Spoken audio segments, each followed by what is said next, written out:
Baik semuanya, perkenalkan nama saya Steven Josephat Ivan Grid Pasaribu dengan NIM 24509022. Dengan ini membahas tentang analisis terhadap Museum Rahmat Internasional Museum dan Galeri, yang dimana salah satu museum swasta terkemuka di Indonesia yang berfokus pada konservasi dan pendidikan tentang satwa liar. Museum ini didirikan pada tanggal 14 Mei 1991 dan merupakan museum pertama dan satu-satunya di dunia yang menampilkan semua binatang yang diawetkan dengan tampilan yang menggambarkan habitat aslinya.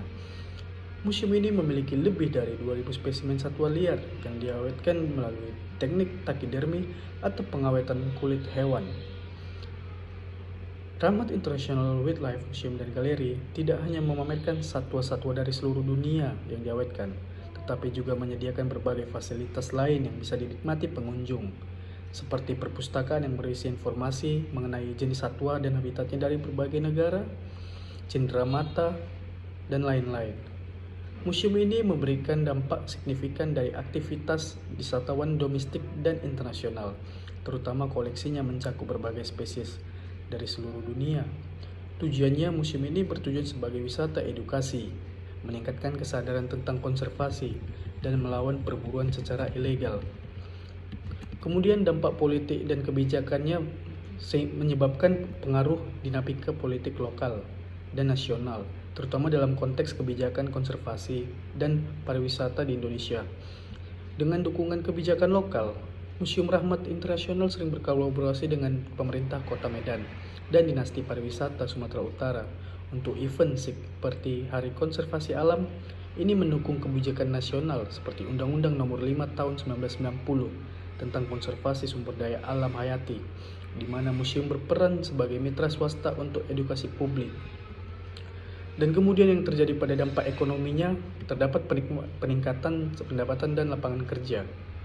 Museum ini menarik sekitar ribuan pengunjung per tahun berdasarkan estimasi pariwisata Medan, yang menghasilkan pendapatan dari tiket masuk sekitar 20.000 sampai 50.000 untuk per orang. Toko souvenir dan acara khusus seperti tur pandu ini menciptakan lapangan kerja langsung, seperti pemandu, staf museum, dan tidak langsung penjual seperti makanan dan minuman di sekitar transportasi. Secara keseluruhan pariwisata, museum berkontribusi pada sektor jasa yang mendukung PDB Kota Medan, yang bergantung pada pariwisata sebesar 5-10% dari total ekonomi regional. Dalam hal ini, terdapat sebuah studi kasus dalam pandemi dan rebound di Museum Rahmat tahun 2020 sampai 2023. Pada saat masa pandemi COVID-19, kunjungan museum mulai turun drastis hingga 80%, menyebabkan kerugian finansial 500 juta lebih berdasarkan laporan Dinas Pariwisata Sumatera Utara. Namun pasca vaksinasi, pariwisata kembali rebound dengan peningkatan 150 pada tahun 2022, didorong oleh kampanye wisata edukatif Medan, sehingga berdampak positif, yaitu menaiknya pendapatan museum. Dan museum juga meluncurkan program virtual tour yang menjangkau 10.000 lebih pengguna global, serta meningkatkan donasi untuk konservasi.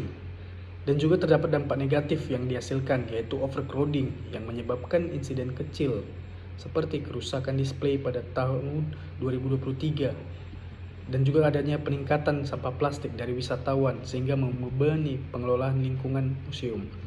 Dalam hal ini, pariwisata telah menjadi penyelamat bagi banyak museum, termasuk Museum Rahmat Galeri.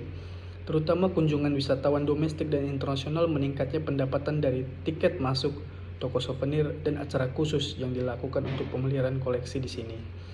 Di sisi lain, lonjakan pengunjung seringkali membawa masalah serius seperti overcrowding yang bisa menyebabkan kerusakan fisik pada artefak maupun bayangan pada tangan-tangan penasaran yang menyentuh benda antik tanpa sengaja, atau kelembapan dari napas ribuan orang yang mempercepat degradasi.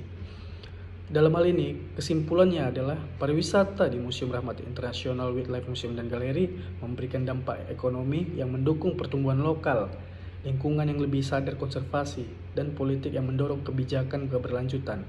Untuk memaksimalkan manfaat, diperlukan integrasi dengan rencana pariwisata berkelanjutan. Sekian hasil dari pembahasan analisis dampak pariwisata terhadap Museum Rahmat Internasional Wildlife dan Galeri. Semoga informasinya dapat bermanfaat bagi kita semua. Terima kasih.